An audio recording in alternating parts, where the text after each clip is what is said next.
a fennel sausage frittata. The exciting thing about frittata is the fact there's no set recipe, because it's basically olive oil. For me, the secret of a good frittata is in this olive oil. Nice hot pan, a little touch of olive oil. Onions in. Generous on the onions. Heat, nice and high. Season. Olive oil. To give the onions a really nice flavour.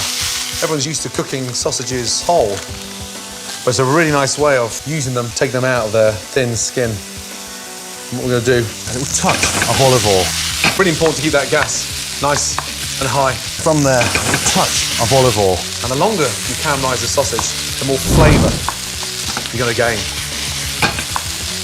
200 whole eggs. Give your eggs a really good mix. Some Parmesan. It gives a really nice seasoning. Fresh pepper and a little touch of salt. And then get it in there. Run your fork through it, so when you slice it, no one's complaining they've got less olive oil. To make it even more Italian by topping it with some olive oil. Twist it. Olive oil in.